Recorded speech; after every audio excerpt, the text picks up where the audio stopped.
ముఖ్యాంశాలు. అంగన్వాడీలకు ఇచ్చిన హామీలను వైసీపీ ప్రభుత్వం నెరవేర్చాలి. నాడు ఓట్ల కోసం తెలంగాణలో అంగన్వాడీ సిబ్బంది కంటే ఏపీలో సిబ్బందికి ఎక్కువగా ఇస్తానని నమ్మబలికాడు. తీరా ముఖ్యమంత్రి అయ్యాక వారు ముఖం చూడడానికి కూడా జగన్ ఇష్టపడడం లేదు. ఇచ్చిన హామీలను నెరవేర్చమని అడుగుతుంటే వారిని భయపెట్టాలని చూస్తున్నారు. జగన్ రెడ్డి మాటల మనిషే కానీ చేతాల మనిషి కాదనడానికి అంగన్వాడీ కేంద్రాల నిర్వహణ సిబ్బందితో వ్యవహరిస్తున్న తీరే నిదర్శనం. అంగన్వాడీ సిబ్బంది నిరవధిక సమ్మెకి టీడీపీ మద్దతు ప్రకటిస్తుంది. అంగన్వాడీ కార్యకర్తల గౌరవ వేతనాన్ని 10,500కు, హెల్పర్లకు 6,000 పెంచిన ఘనత చంద్రబాబు గారిది. నగరిలో జరుగుతున్న అంగన్వాడీల నిరవధిక సమ్మెలో పాల్గొని వారికి మద్దతు ప్రకటించి వారికి ఇచ్చిన హామీలను నెరవేర్చని ప్రభుత్వాన్ని డిమాండ్ చేసిన నగరి నియోజకవర్గ తెలుగుదేశం పార్టీ ఎమ్మెల్యే అభ్యర్థి గాలి బాను. మీరు అడిగే దాంట్లో న్యాయం ఉంది కాబట్టి ఖచ్చితంగా మీకే అవుతుంది. ఏ మటుకు ఇబ్బంది రాసిన అవసరం లేదు. ఇంకొక రానున్న 3 నెలల్లో మనమే గెలుస్తాం. అంటే మీరే గెలుస్తారు. మనం అంటే మిమ్మల్ని కలుపుకొని చెప్తున్నా, నేననుకోలేదు, మనం అంటున్నా. దయచేసి అర్థం చేసుకోండి. మనం వస్తాం. మళ్ళా మీ కోరికలు కూడా ఖచ్చితంగా అమలు అవుతాయని మీకు మాటిస్తా ఉన్నా. భవిష్యత్తే కాదు, మీ అందరి భవిష్యత్తు కూడా దీంట్లో ఉంది. మీ బిడ్డల భవిష్యత్తు కూడా ఉంది. రేపు ఏం చేస్తాడు? రేపు ఎలక్షన్ అయినాక మనలో వస్తే అంగన్వాడీ అయితే పడవలతో మొత్తం సెంటర్లంతా మూసిపెడేస్తా అంటాడు. అప్పుడు ఏం చేయాలా? నిజం అనుకుందాం. మనం కూడా మనం కూడా పీడించి వెళ్ళించాలంటారు. ఉన్నా కదా, పెద్ద ఒకే సామెత్యం పీడించి వెళ్ళించాలంటారు.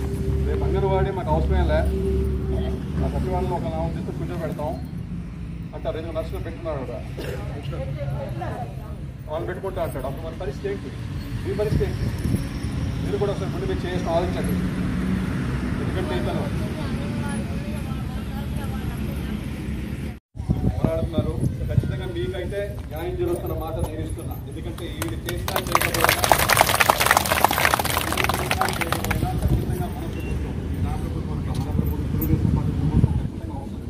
మీ అందరి ఆశీర్వాదం అంటే ఖచ్చితంగా తెలుగుదేశం పార్టీ వస్తుంది. ఖచ్చితంగా మీ అందరికి కూడా మంచి న్యాయం చేస్తారని చెప్పి మీకు మాటిస్తా ఉన్నాను. ఇక్కడ కూడా చంద్రబాబు నాయుడు ఉద్యోగస్తులను బాగా చూసుకునేవాడు. మీకు నమ్ముతారు నమ్మరు, 42% ఇంక్రిమెంట్ ఎప్పుడు ఇచ్చిందిలే ఆంధ్రప్రదేశ్ చరిత్రలోనే. అలాంటిది విభజిత ఆంధ్రప్రదేశ్ చరిత్రలో ఎంప్లాయీస్ 42% ఇంక్రిమెంట్ ఇచ్చినారు.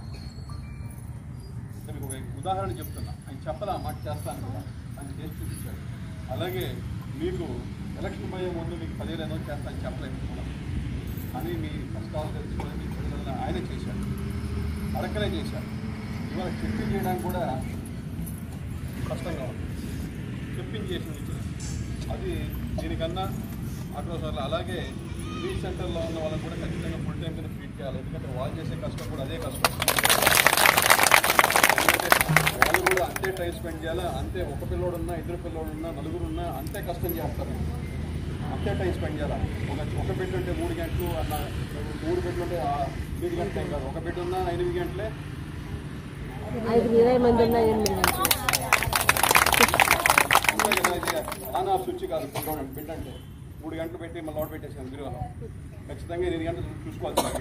అందుకని మీరు చేసే కష్టాలు ఏది చిన్న కష్టమైనా పెద్ద కష్టమైనా అందరి కష్టం ఉంటే ఖచ్చితంగా అందరూ కూడా అంతేగా ట్రీట్ చేయాలి. దాంట్లో మేము కూడా వేకీపిస్తున్నాం. అలాగే మన తెలుగుదేశం పార్టీ ప్రభుత్వంలో మ్యాక్సిమం నెంబర్ ఆఫ్ కొత్త సెంటర్స్ మనం ఓపెన్ చేసాం. దరిదాపుల్లో 18,000 సెంటర్లు ఓపెన్ చేసాం కొత్తవి.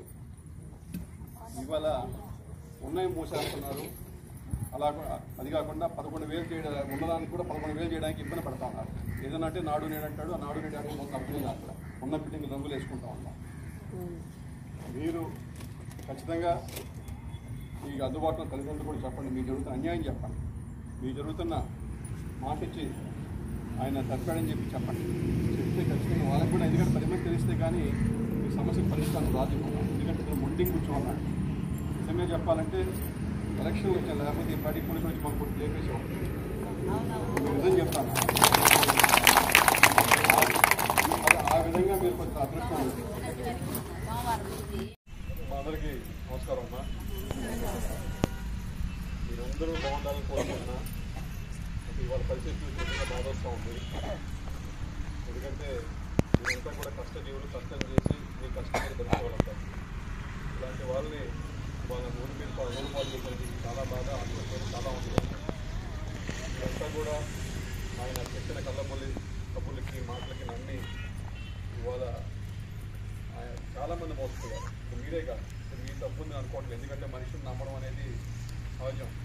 ఆ రోజు ఎలక్షన్లో 2019లో ఆయన పాదయాత్ర పోతున్నప్పుడు అంగన్వాడీ వర్కర్స్ పోయి ఎదురుబడి మాకేంటి అంటే ఆ రోజు తెలంగాణ కన్నా 1000 రూపాయలు ఎక్కువ ఇస్తాం మీకు అని చెప్పే మాట ఆ రోజు అందరం మధ్య చెప్పేసి మీ మనసులో అంతా కూడా తీసుకున్నారు. నాకు తెలిసి చాలామంది ఆయన ఓటు కూడా వేసుకుంటారు. చాలామంది అందరూ అయిపోతే కలవరు, వేసే ఉంటారు. అందరూ మోసుకుంటే మీరు మోసుపోయారు. ఎందుకంటే మంచి అన్నాక నమ్మాలా, మీరు నమ్మకం పెట్టుకున్నప్పుడు తీసుకోవాలా. అంతే కదా, నమ్మకంగా పెట్టుకున్నప్పుడు నేర్చుకోవాలి. అతను ఎందుకంటే మోసం చేశాడు. మీకు చెప్పిన వాగ్దానాలు, ఇచ్చిన మాట చెప్పుకోవడానికి పెట్టుకోవడం కూడా చాలా కష్టమైపోయింది కదా.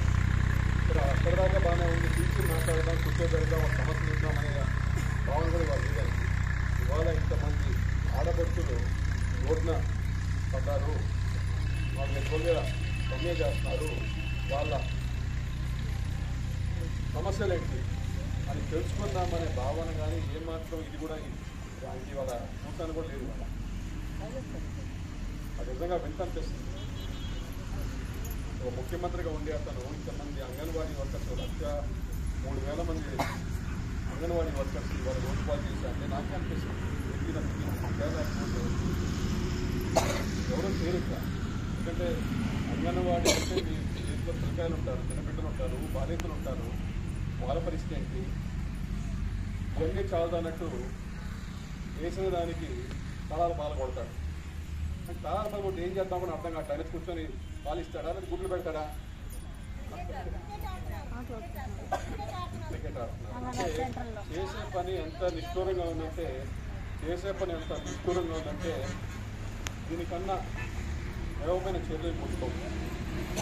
ఇవన్నీ చాలన్నట్టు ఇదంతా కూడా లక్షాధికారులు కోటేశ్వరం అన్నట్టు ఇవాళ రాష్ట్ర ప్రభుత్వం చేస్తుంటే మీకు ప్రభుత్వ సంక్షేమ కార్యక్రమాలను కూడా దూరం చేసేసింది. దీనికన్నా అన్యాయం కూడా ఉందా? ఇంతకుముందు అన్నీ వస్తూ ఉన్నాయి. మీకు 10,000 రూపాయలు మనమే ఇప్పుడు ఇంతకుముందు ఎంత 10,500 ఇస్తూ ఉన్నాం. మీకు ఒక విషయం చెప్పాలా, ఇంతకుముందు తెలుగుదేశం పార్టీ ప్రభుత్వం 14లో వచ్చినప్పుడు 4,600 రూపాయలు మీకు వచ్చింది. అలాంటి 2 విడతల్లో మనం పెంచినాం. ఒకసారి 8,700, మళ్ళీ 10,500 చేసినాం. మీరు అడిగినారా? అడగకపోయినా తెలుగుదేశం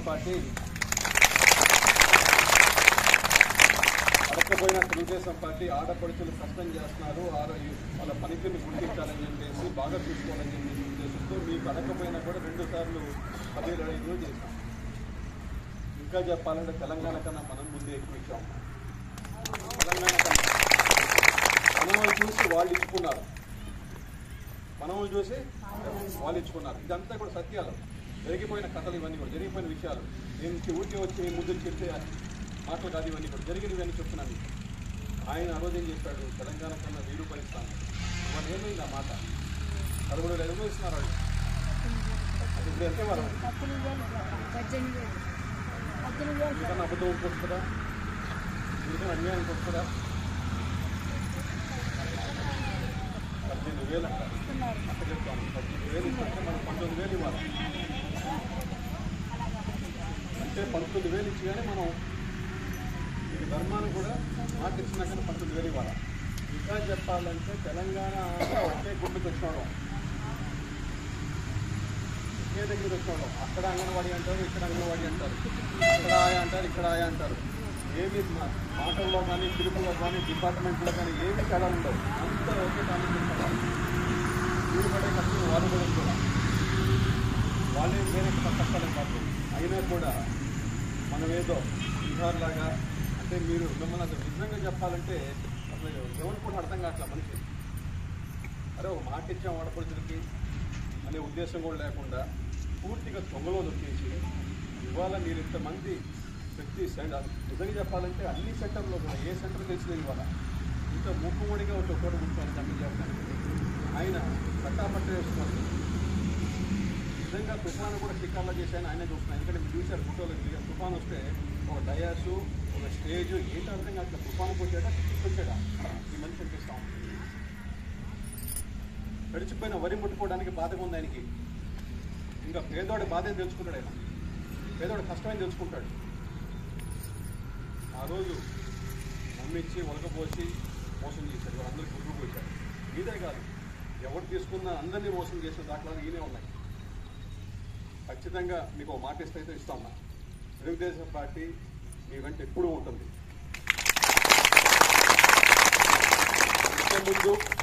ఇంతకుముందు తెలుగుదేశం పార్టీ మీకు న్యాయం చేసింది, మళ్ళా కూడా మీకు తెలుగుదేశం పార్టీ ఖచ్చితంగా న్యాయం చేస్తుంది. ఖచ్చితంగా మీ న్యాయపరమైన కోరికలు ఖచ్చితంగా తీర్చాలి. ఇది అడిగేది కూడా న్యాయపరమైనది. ఎందుకంటే 2005లో 2019 చేస్తాను. 5 సంవత్సరాలు అయింది. 5 సంవత్సరాలు అయినప్పుడు మీకు రేట్లు పెరిగినాయి. ఇవాళ పప్పు కొన్నా, ఉప్పు కొన్నా, సబ్బు కొన్నా, ఏమి కొన్నా కూడా రూపాయలు, 2 రూపాయలు, 3 రూపాయలు, 3 రూపాయలు అయింది. కానీ వెనక్కపోవాలి అయితే నిజమే కదా అది.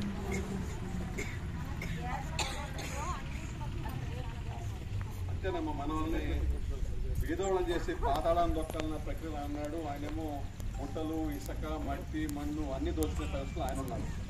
ఇవాళ నాకు తెలిసి ఇంత పెద్ద దగాకోడు దోపిడీ ప్రభుత్వం నా జీవితంలో చూడలేదు, చూడకూడదు.